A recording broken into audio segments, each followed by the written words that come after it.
नमस्कार साथीहरू सम्पूर्णमा सर्वप्रथम म बालाराम गिरीको तर्फबाट हार्दिक स्वागत तथा जय नेपाल भन्न चाहन्छु।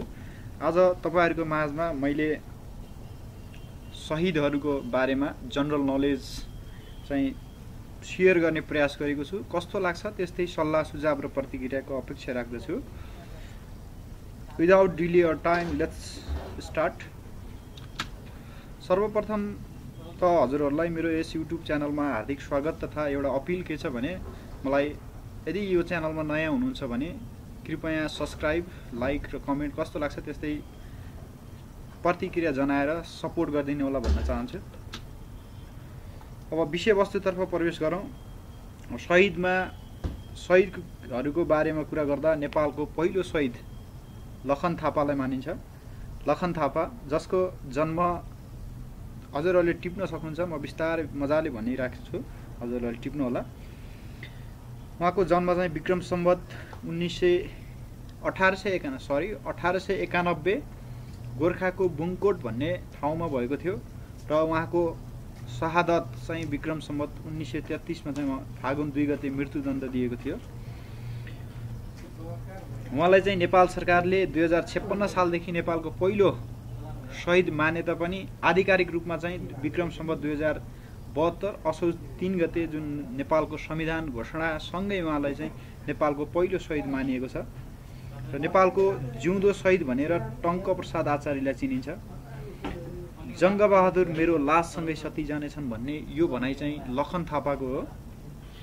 नेपालको पहिलो साहित्यिक शहीद भनेर कृष्णलाल अधिकारीलाई चिनिन्छ, जुन 1977 मा मकैको खेती नामक कृति लेखेर उहाँलाई चाहिँ राणाहरूले जेलमै राखेर जेलमै उहाँको देहान्त भएको कारणले गर्दाखेरि उहाँलाई चाहिँ साहित्यिक शहीदको रूपमा लिने गरिन्छ। नेपालको पहिलो निजामती शहीद भनेर नवराज विष्टलाई लिइन्छ। नेपालको पहिलो न्यायाधीश शहीद भनेर रणबहादुर बमलाई। र हाम्रो नेपालमा शहीद दिवस माघ 16 गते मनाइन्छ र शहीद सप्ताह भनेर चाहिँ माघ 10 गतेदेखि 16 गतेसम्म मनाइन्छ। यो चाहिँ विक्रम सम्वत 2012 सालदेखि यता मनाउँदै आएको हो। स्याबास छोरा, तिमी धन्य छौ, तिमीले आमा बाबुको नाम नभई देशकै गौरव बढायौ। छोरा हुनु त यस्तो पो हुनु, यो भनाइ कसको हो भने यो माधवराज जोशी जुन शुक्रराज शास्त्रीको बुवा हुनुहुन्छ। 4 शहीदको कुरा गरौँ। 4 शहीदमा जेठो या पहिलो शहीद भनेर शुक्रराज शास्त्रीलाई चिनिन्छ, जसको बुवाको नाम माधवराज जोशी भनेर अघि नै भनिहाले। यो 4 शहीदको घटना चाहिँ प्रधानमन्त्री जुद्ध शमशेरको पालामा 1997 मा भएको हो। र शुक्रराज शास्त्रीको मृत्युदण्ड चाहिँ उहाँलाई 1997 माघ 10 गते टेकुमा झुन्डाइएको हो।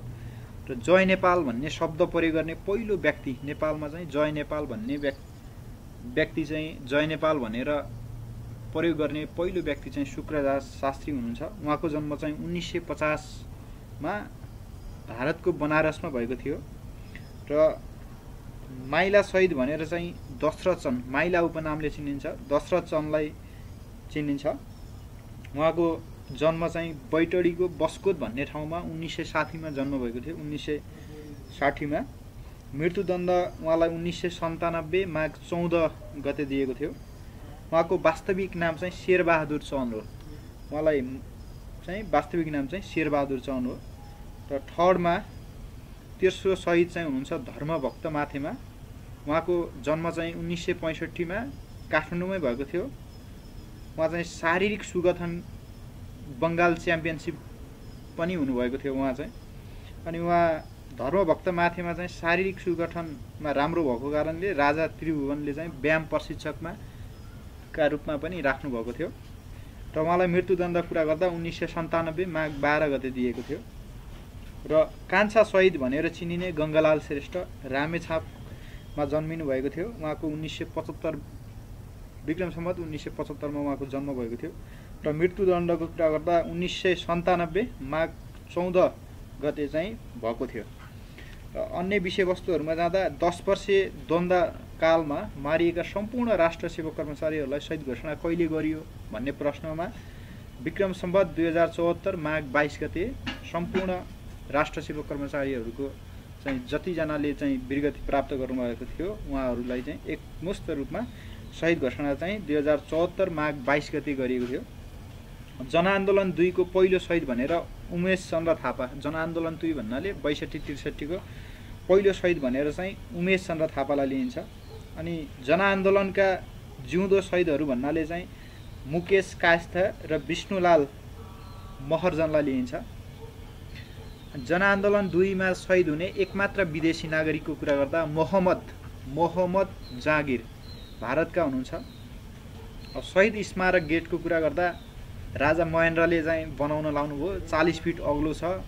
पहिले चाहिँ 5 वटा मूर्तिहरू थियो, त्यसमा 4 वटा शहीदहरू, 4 शहीद शुक्रराज शास्त्री, धर्मभक्त माथिमा, दशरथ चन्द, गङ्गालाल श्रेष्ठको हुनुहुन्थ्यो भने एकजना चाहिँ राजा त्रिभुवनको चाहिँ राष्ट्रपिता राजा त्रिभुवनलाई चाहिँ पनि त्यहाँ राखिएको थियो र पछि चाहिँ उहाँलाई यता म्युजियममा सारिएको छ।